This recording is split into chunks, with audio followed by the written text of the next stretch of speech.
Hello everybody, my name is Hans Vogelsang and this is part 2 of my short talk about higher order thinking skills, lower order thinking skills, the use of active learning strategies and forming.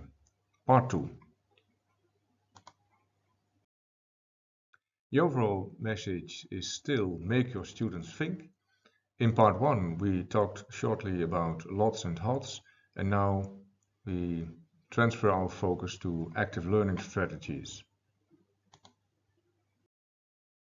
Active learning strategies are used in an active learning environment in a classroom, and typical characteristics of an active learning environment are a classroom full of energy.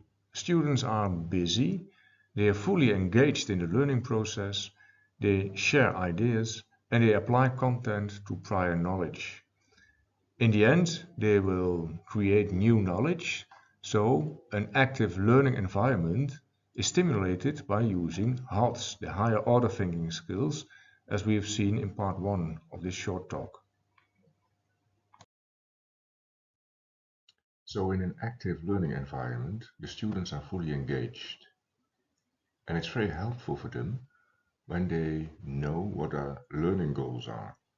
So the teacher has to provide the students with clear learning objectives. And in addition, it's very helpful for our students that they know exactly what product is asked for. So a clear product is very helpful.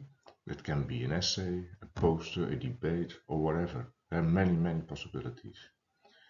And when there is a clear learning objective for the students and they know what they have to do, then what you will see, actually that's what I see in my lessons, there are many interactive discussions between the students in which they analyze the subject matter, they evaluate, and they create new knowledge. So that's what you want to do as a teacher. You want to have your students to think about the subject matter, and that's what happens when you provide them with clear learning objectives and a clear product goal. There are many strategies, active learning strategies, that can be helpful to create a learning environment in which the students are fully engaged. First of all, and that's quite easy, I think, when you think of part 1 of my short talk, it's the use of higher order thinking skills. And we have talked about that before, so I will continue to another one which is very important for me. That's think, pair, share. Typically what you do during your lessons is that you ask your students to think individually about a question. Of course, preferably a HOTS question. You ask them to think silently about this question, and after 2 minutes you ask the students to discuss their answer with another students. So you get pairs of students within your classroom. And after another 2 minutes, you ask the pairs to discuss the answers they found. And what you will see in your lesson is students that are actively involved, and in addition, they have thought about the specific subject matter you presented to them. And I think deeper learning is happening over there between or in the minds of our students. In the third place, cooperative learning is very interesting when you want to create an active learning environment. That's a situation in which you ask students to work in small groups on a common task.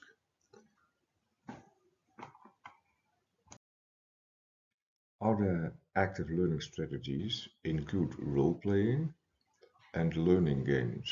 I'm not familiar with those two possibilities, but I've heard from colleagues that they are very enthusiastic and that students are actively involved during the lessons and that they learn. And that's what you want. Discussion is of course an easy or quite easy active learning strategy in which students exchange thoughts and ideas. The purpose is of course to develop an opinion, to understand a typical concept, or to acquire a specific skill.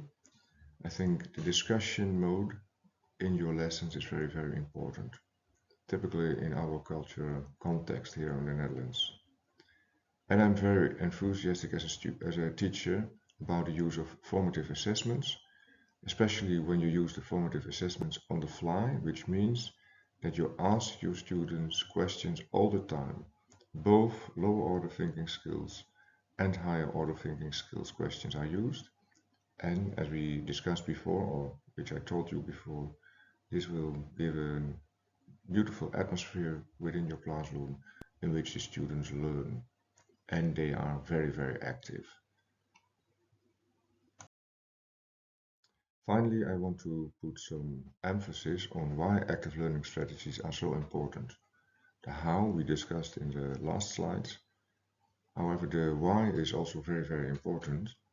And I think there are several reasons why the use of active learning strategy is very helpful for our students. And the first reason is that there's evidence to suggest that active learning strategies enhances students' learning and their performance during lessons and also on exams. It forces me as a teacher to develop higher order thinking skills for my students. It encourages my students to participate actively in the learning process, and also very, very important, it contributes to students' Bildung, that is forming. And this means that it's easier for them, probably, and hopefully, that they become a responsible, hopefully a Christian citizen in our society, and you may say our global society. So for that reason, I want to use active learning strategies in my lessons. It's fun. It's not always that easy, but in the end, you will see that your students will benefit from it. So this is the end of a short talk about active learning strategies. This was part 2.